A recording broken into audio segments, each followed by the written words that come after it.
They look quite a bit different. Constructed just after the turn of the century, the building housed the offices of the Hip Sing Tong, one of three which flourished in Boise.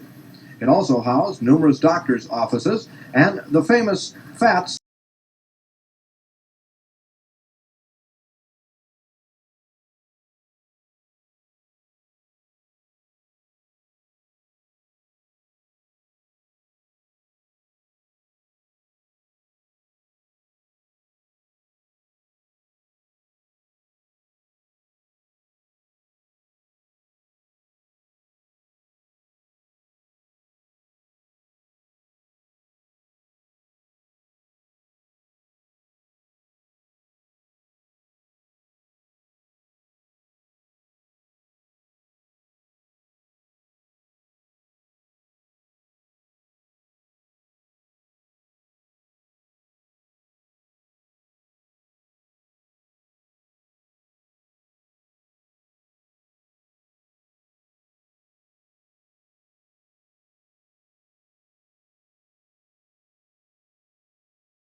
The Chinese community in Idaho dates back to the earliest pioneer days. By 1869, there were more than 4,200 Chinese businessmen, miners, and servants crowded into southwestern Idaho Chinatowns. At the peak of Chinese influence in Idaho, nearly 1 out of every 4 persons in the state were able to trace their family ties directly back to old China. In the intervening years, the Chinese American population has declined drastically, and the latest census, taken in 1960, showed only 311 Chinese in Idaho. In this population decrease lies the plight of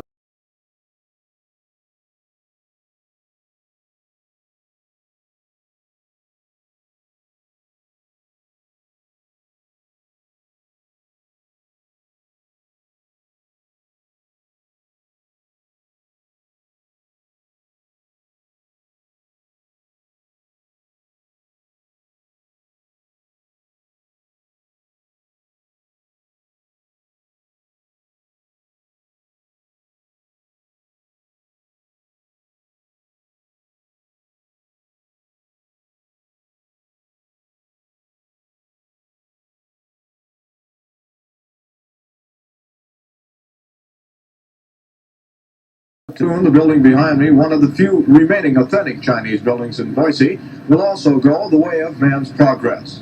The Hip Sing Tong building is up for sale, primarily because it cannot pay its way for upkeep and taxes. Despite the fact that most of Boise Chinatown is fast disappearing, the legend and the history of the area will continue to live on. And it's one of these legends we explore tonight.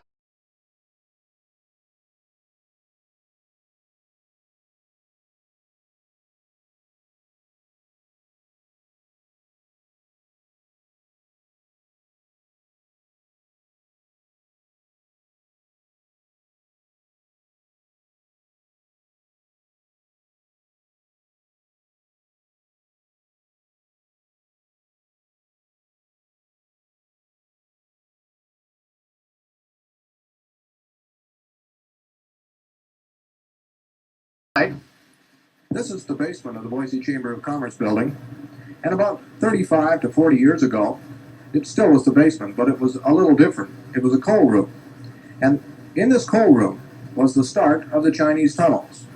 In fact, the start was right here at this concrete patch. The patch is here today, but the tunnels are gone. or at least they're gone for the most part. At the Chamber of Commerce building, the basement, and they ran in almost a straight line down to the Josh House across the street from the Hip Sing building. This was the major tunnel of the tunnel system in Boise. However, there were others. This was not the only tunnel. From the back of a Chinese laundry in what is now the Labor Temple in Boise, there was a feeder tunnel which ran into this main tunnel. This feeder tunnel was, of course, smaller than the large one, but it too did exist. But today it's completely gone. There are no indications that the tunnel was ever there. It's been bulldozed and concreted over like many of the other structures. And finally, there were tunnels under what is now the Mode department store at 8th and Bannock. These tunnels were quite extensive under the department store, and when it was built a number of years ago, these tunnels too were bulldozed over and covered over, and there is no trace of them today. And finally, there was another tunnel yet, and it ran from what is now the Boise Rescue Mission, the basement, down to the Boise River. So the tunnels did exist in dotted lines on paper.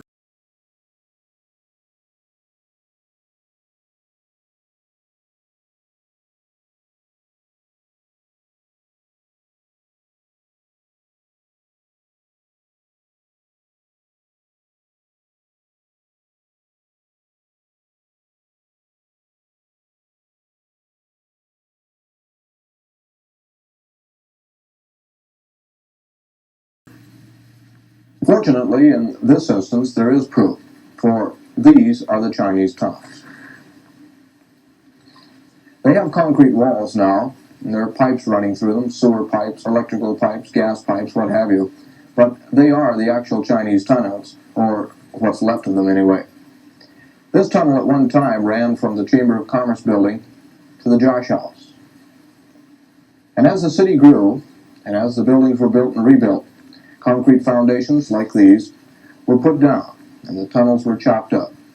And as other buildings were constructed, the tunnels were caved in and bulldozed over. So the tunnels do exist in Boise. However, they exist in pockets like this one. This is one of the few pockets that still exists, and this tunnel is only about 25 feet long. At the end of this passageway, which is now shored up by timbers to keep it from falling down, is a concrete wall. And this is the story of the Chinese tunnels today in 1967. A little bit of tunnel and a lot of concrete.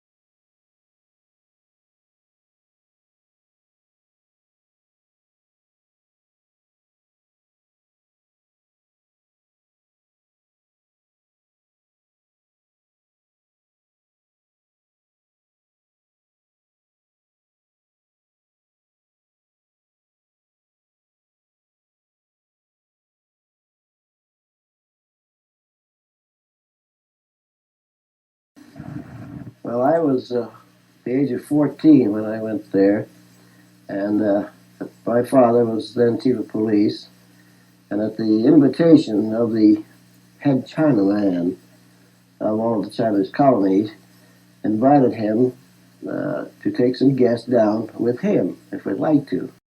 And that's the way it started. As you can remember, Joe, back that far, what was it like as you went through these different tunnels?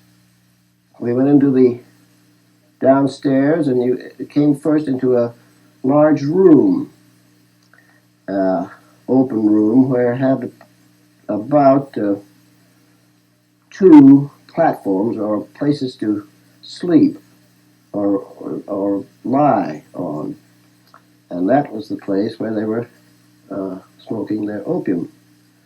And at that time, there were 2 of those, and there were Chinamen on both of them having their opium smokes with their cats, as you always hear about, but they were there. From then on, you could see many, many little doors, and that's where Chinamen lived individually, and they're much smaller than the doors of a room of a home.